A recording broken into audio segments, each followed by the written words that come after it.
So before we go into today's message, I just want to give you a recap on last week. So last week we started with a series called 99, and the whole idea is a bit of a different angle on the lost sheep, the story of the lost sheep. And the whole idea behind this is I was reading through it again, and I started to think about a few things, and I started to speak to God about, okay, but wait, what about the 99? So we hear that Jesus speaks to the Pharisees and the Sadducees, we said it last week, because they didn't want Jesus to go and look for the one. They didn't want Jesus to sit with the sinners and those people, the tax collectors. And I told you guys, like sinners are here, tax collectors are here. They're the worst of the worst in the eyes of a typical Jew. And Jesus spent time with these guys and they were really upset. So they then decided to complain. And then Jesus told this parable. So he was speaking to the Pharisees and the Sadducees. And the aim of this parable was to point out that, Jesus came to find that one lost sheep and not to stay with the 99. We can also see from that scripture, actually, that the Pharisees and the Sadducees weren't part of the 99. So my question remains, what about the 99? And this is where this series started and what was born, or this series was born from that conversation I had with God. So you can turn in your Bibles to Luke 15. Luke 15. And we're going to look, so last week we looked at the one, and we asked the question, we said, how did sin come into the world? What is sin really, what is it? And basically to summarize what we said last week is that sin actually started the moment when Eve and Adam allowed a different voice in their lives. You see, in the beginning, for the longest time, Adam and Eve, the only voice they listened to was God's voice. So in the evening, when he would walk with them, he would say stuff to them. He would say that, I love you, and you're my children, and you're amazing, and fearfully and wonderfully made. And then at a certain point, another voice came into the garden, which was the snake. And this voice convinced them that God is not the only authoritative voice they should listen to. And that led to feelings where Eve started to see that the fruit was good to eat and it was pleasant to look at and all those things which led her to take action and bite it. And Adam did the same. So we realized that sin, actually the word harmatia, is to miss the mark. It's actually to go walk outside of what God says to you, about you, what God has planned. And we sort of started to speak about how we would say that truth is irrelevant. It's something that a relative concept, meaning that my truth is the only truth. And there's nothing else. How I feel is my truth. So today I feel good. So my truth is everything is good. Tomorrow I feel bad. And my truth is everything is bad. And that's part of the culture. And I mentioned about this wolf that's attacking the sheep, the church. And he looks like a shepherd. And he's trying to shepherd you down this line where we would say there's no real truth.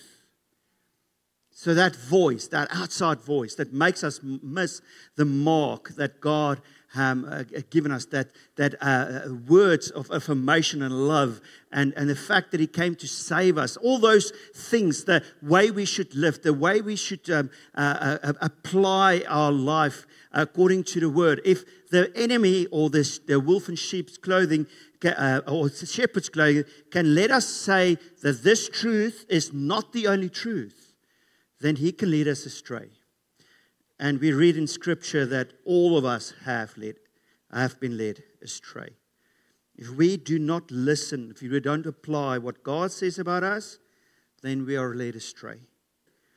And I said there's an easy way to come back, and that's to just repent.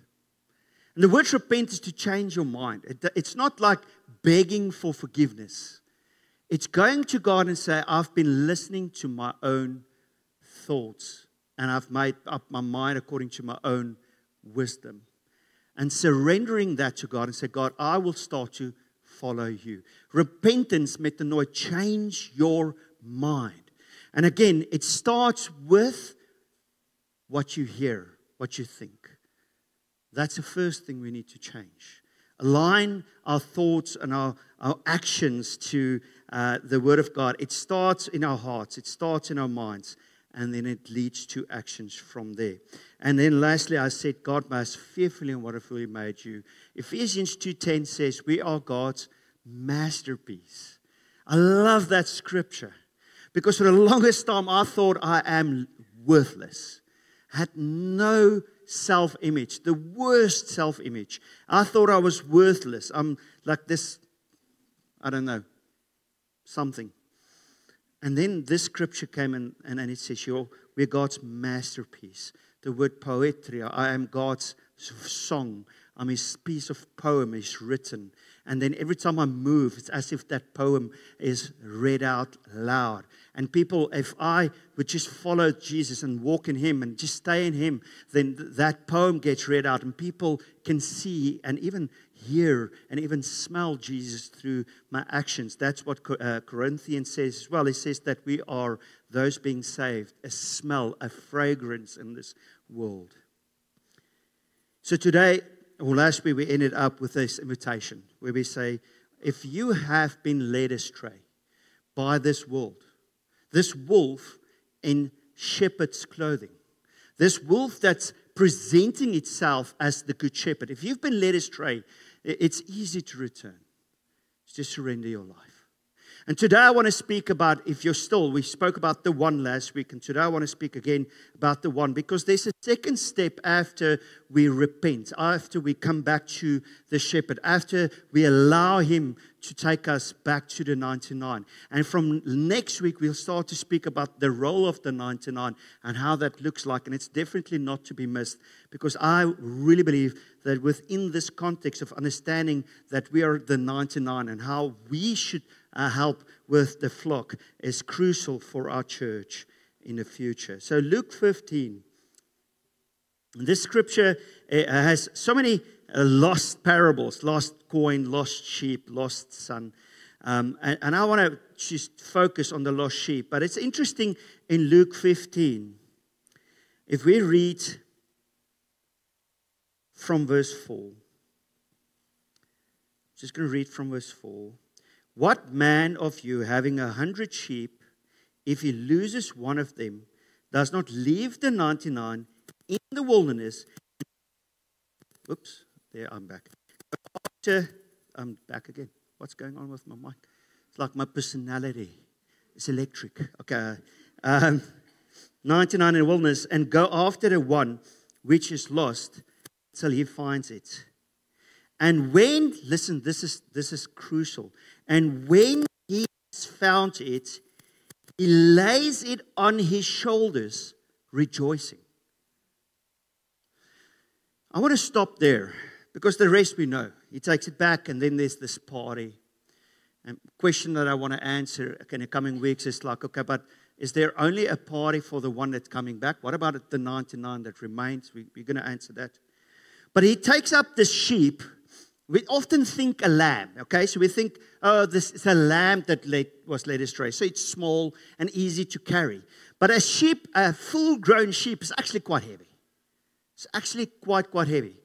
And the shepherd chooses not to carry it on his arm, not to tie a rope around his neck and lead it back, but he chooses to pick it up and put it on his shoulders. Now just think for a moment that that's not the most convenient thing to do. It's heavy. The terrain might be rough. He's going to have to bear this burden, this weight on his shoulders. But that's the way that Jesus decided to explain the story. And it started to bring me down this way of thinking. It's like, why would the shepherd pick the sheep up? Now, my dad and my granddad farmed with sheep. I did missionary work in a part of South Africa where there's a lot of shepherds in the field. And the one thing I've seen is that most of those guys, when a sheep goes through the fence, they never pick it up and put it on their shoulders because they are too heavy. And it's not convenient. They find a different way of doing it. But this good shepherd wants to carry us on his shoulders. The way that Jesus brings us back to the flock is this personal touch and connection with us on his shoulders. There's another reason why I think he would pick it up. Because I've realized, and from experience, is that if one of the sheep would get out, we had fences like with those wires, what do you call them? That barbed wires, thank you, barbed wires fences.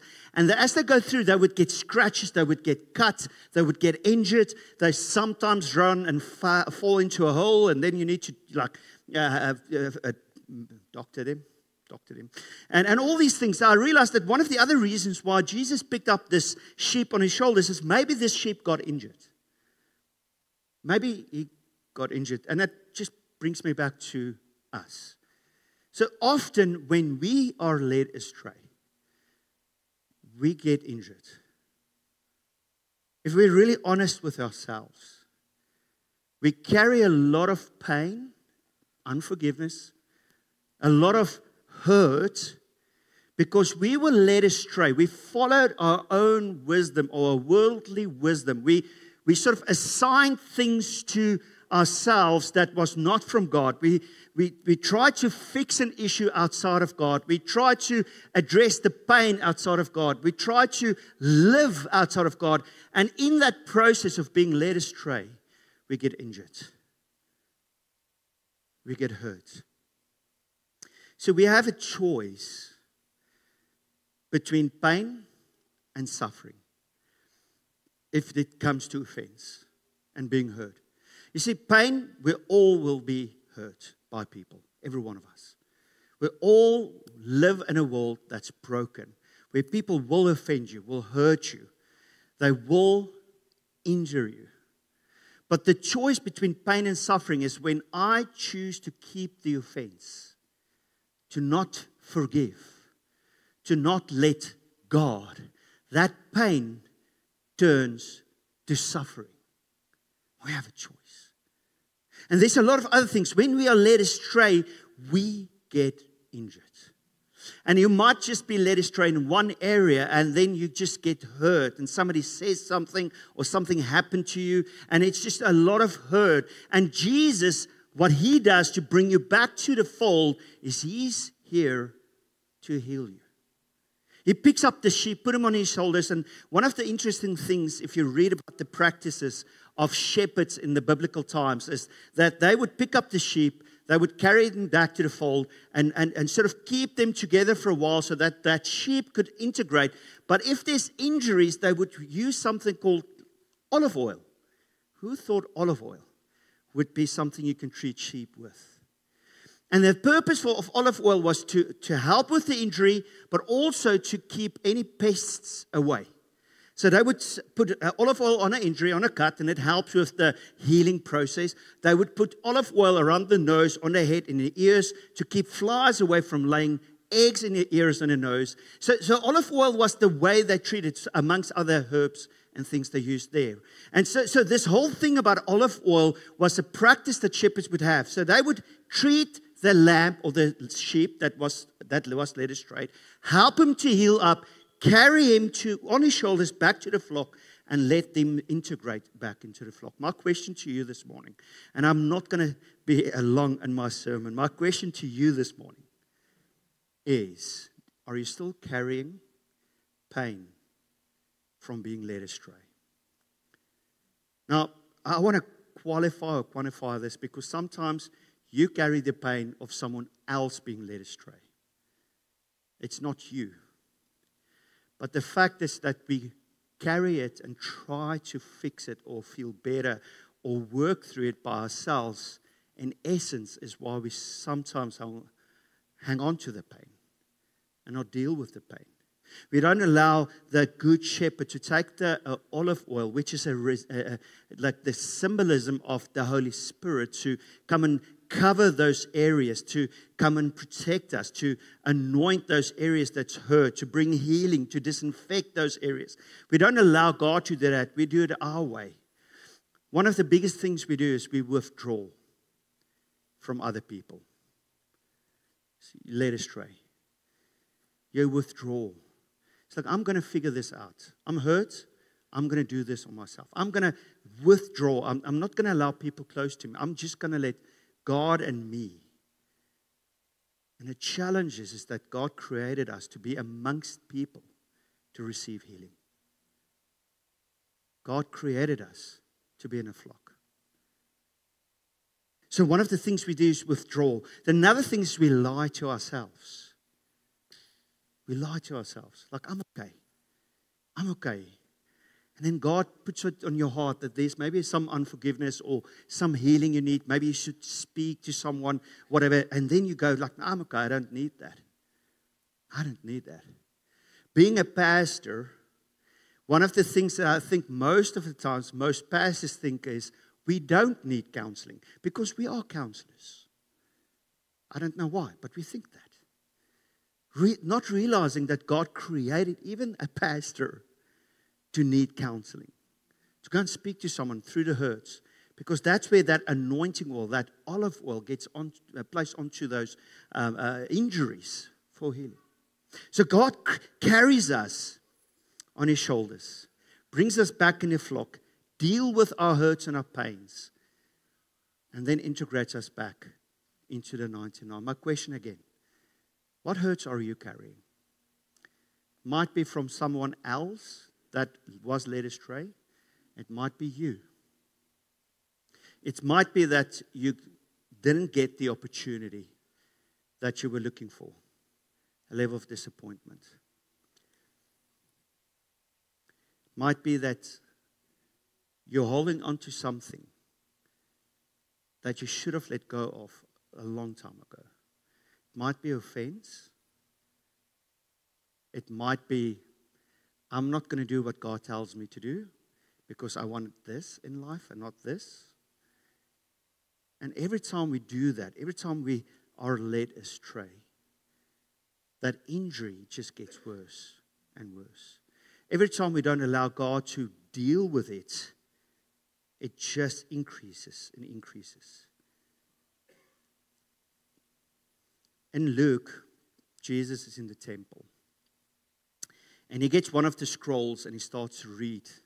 We read in Luke that Jesus looked through the scroll up to a certain point, got the place that he was looking for, and then started to read something which actually offended a lot of people in the temple when he read it.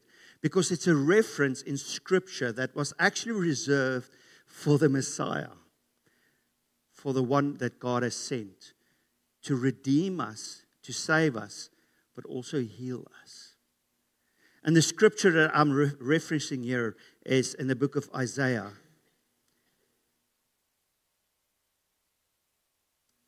Isaiah 61. Sorry, now my notes is glitched. Isaiah 61. Come on. Isaiah 61 from verse 1. I'll just throw it by memory.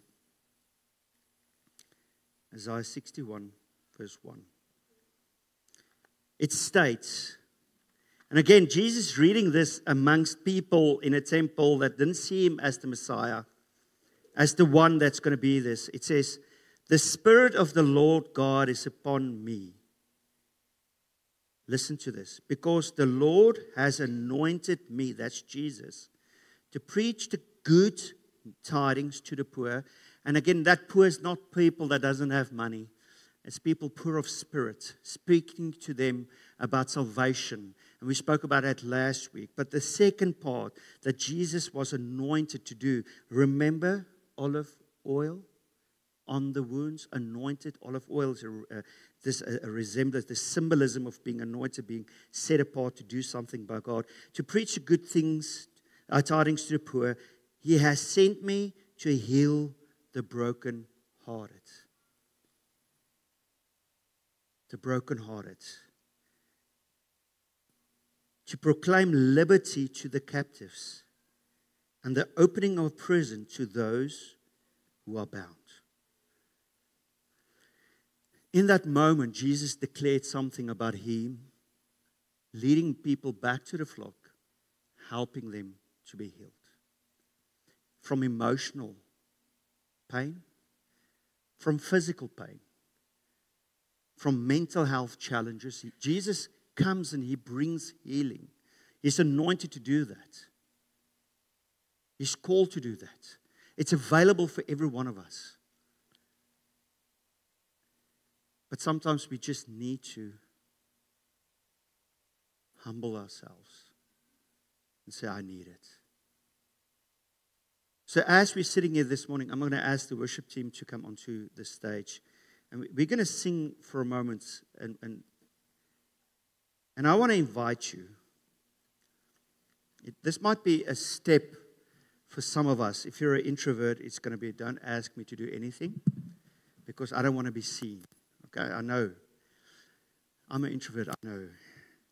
But it might need this might be the moment you need to step out and say, do you know what, Jock, if I need prayer, I need a touch by God. I need direction. I've lost my way.